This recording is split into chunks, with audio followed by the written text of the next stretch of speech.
Hey everyone, and welcome back to the channel.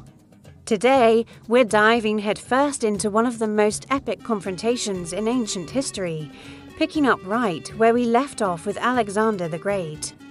He's already made significant inroads into the Persian Empire, and by 333 BC, our young Macedonian king has truly carved his way deep into enemy territory. The stakes are impossibly high, and the world is holding its breath. You see, King Darius III, the reigning monarch of the colossal Persian Empire, was not just sitting idly by. He was fully aware of the thunderous Macedonian advance, the growing legend of this audacious young leader, and the very real threat Alexander posed to his ancient dominion. Desperate to stop Alexander's seemingly unstoppable momentum, Darius gathered an army of truly monumental proportions. We're talking about a force that dwarfed anything Alexander had ever faced before, a vast sea of warriors drawn from every corner of the immense Persian realm. And so, the stage was set for a clash of titans, a battle that would resonate through the ages. Their meeting at a place called Issus would become one of history's most legendary battles.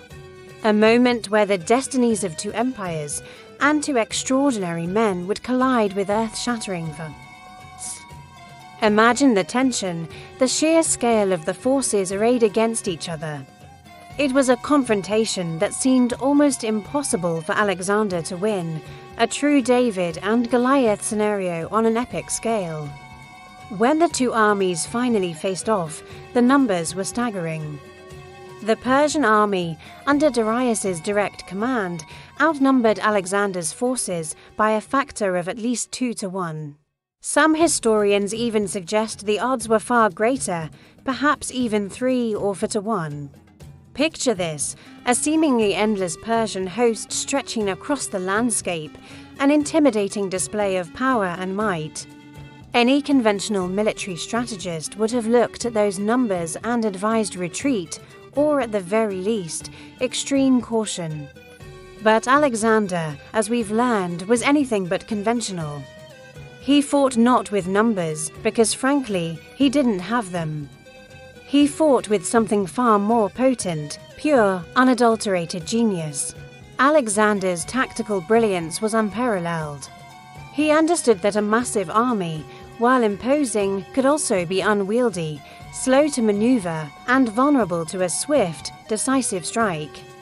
Instead of meeting the Persians head-on in a brutal slugging match, Alexander unleashed a carefully orchestrated, lightning-fast attack designed to exploit their weaknesses and create chaos where there was supposed to be order. His plan was audacious, even reckless by traditional standards. Alexander personally led his companion cavalry, his elite, heavily armoured cavalry, in a ferocious charge. He didn't target the centre, where Darius expected him. Oh no, Alexander attacked from the right flank, hitting the Persian lines like a hurricane. His cavalry, supported by his disciplined infantry, cut through the enemy ranks with incredible speed and ferocity, slicing through their formations like a storm tearing through dry leaves. It was a calculated risk, but one that paid off spectacularly. The Persian lines, initially so formidable, began to waver, then crumble under the relentless pressure. Amidst the deafening roar of battle, the clash of steel, and the cries of thousands, Alexander, with his characteristic bravery, saw an opportunity that few others would dare to seize. He spotted Darius himself, commanding from his war chariot in the heart of the Persian army. And what did Alexander do? He charged.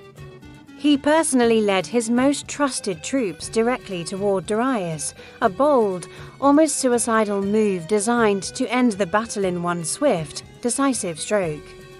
Imagine that moment, the young Macedonian king, a whirlwind of steel and courage, heading straight for the mighty Persian emperor. The sheer audacity. The sudden, direct threat to their king sent shockwaves through the Persian command. In the ensuing chaos, with Alexander and his companions bearing down on him, the unthinkable happened. King Darius III, faced with the immediate prospect of capture or death at Alexander's hands, made a decision that would forever change the course of history. He fled the battlefield. He abandoned his chariot, his army, and perhaps most tragically, his own family, his mother, wife, and children, who were traveling with the Persian camp. It was a hasty, desperate retreat, and for Alexander, it was victory beyond imagination. The sight of their emperor fleeing shattered the morale of the vast Persian army. What had been an organized, albeit struggling, force quickly devolved into a desperate rout. Alexander had not just won a battle, he had fundamentally broken the Persian will to fight at Issus. But the story doesn't end there, and this next part truly shows the unique character of Alexander. In the aftermath of the battle, Darius' family, including his mother Sysigambis, his wife Statera, and his daughters, were captured by Alexander's forces. Now, in ancient warfare, the treatment of captured royal families could often be brutal and humiliating. But Alexander chose a different path. He treated Darius' captured family with an extraordinary level of respect and dignity. He not only ensured their safety, but extended them royal courtesies, acknowledging them as royalty still, even though their empire had just suffered a devastating blow. This act of honor, of magnanimity and victory, shocked the world. It wasn't just a political move, it was a deeply personal statement that further cemented his growing reputation. Word of his noble conduct spread like wildfire, reaching far beyond the battlefield, amplifying his fame even further east and painting him as a conqueror unlike any other. With Issus secured, Alexander's path through the Levant was now wide open. He didn't rest on his laurels, the momentum was too critical. From Issus, he systematically moved south, crushing resistance in key strategic cities. The legendary siege of Tyre, a formidable island city, was a testament to his engineering brilliance and relentless determination. He built a massive causeway to reach it, an incredible feat of ancient engineering. Then came Gaza, another fiercely defended stronghold, which also fell to his strategic genius and the might of his army. Each victory, each conquered city, solidified his control over the Mediterranean coastline and cleared his way toward the crown jewel of the region, Egypt. As he marched into Egypt, Alexander was greeted not as an invading conqueror, but as a liberator.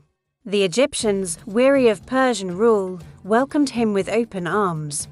And here, in this ancient land steeped in mysticism and divine kingship, Alexander's legend took on an entirely new dimension. He journeyed to the Oracle of Ammon at Siwa Oasis, a place of immense spiritual significance. What happened there would forever change how Alexander viewed himself and how the world viewed him. The oracle's ancient priests, renowned for their prophecies, proclaimed him a divine son of Ammon, the living god on earth. This wasn't just a title, it was a profound declaration that elevated him beyond mere mortal kingship. He was no longer just Alexander, king of Macedon. He was becoming a myth, a semi-divine figure, destined for greatness beyond human comprehension. This spiritual legitimization would have an immense impact on his army's morale and his perception throughout the ancient world. Standing on the fertile shores of the Nile, a place that symbolized continuity and life, Alexander founded a city that would become one of the most enduring legacies of his empire, Alexandria. This wasn't just a military outpost, it was envisioned as a beacon of knowledge, trade, and power, a cultural nexus that would thrive for millennia. He declared with conviction, "This city will carry my name through eternity," and how right he was. Alexandria, with its legendary library and lighthouse, became a center of learning and commerce that truly honored his vision. But even as his empire grew, even as he was hailed as a living god, King Darius III was not finished. The Persian Empire was vast, its resources immense, and its determination, though wounded, was not entirely broken. While Alexander was consolidating his gains in the west and basking in the divine pronouncements of Egypt, Darius was busy. In the eastern reaches of his sprawling empire, the Persian king was gathering his might once more, mobilizing an even larger army, preparing for one final desperate stand to reclaim his throne and his honor. And Alexander, ever the strategist, ever alert to the movements of his enemy, knew this. He prepared to meet them in the vast, desolate sands of Gaugamela. This was it. This wasn't just another battle. This was the ultimate confrontation, the final, decisive showdown that would determine the fate of the Persian Empire and solidify Alexander's place in history. The world was about to witness a clash that would define an era, a battle where everything was on the line for both men and their empires. Thank you so much for joining me on this incredible journey through history. What do you think about Alexander's brilliant tactics at Issus, or his surprising generosity towards Darius's family? Let me know in the comments below. If you enjoyed this dive into ancient history, please hit that like button, share it with your friends. And don't forget to subscribe so you don't miss our next epic adventure. We'll be right there with Alexander as he faces Darius one last time at Gaugamela. See you next time.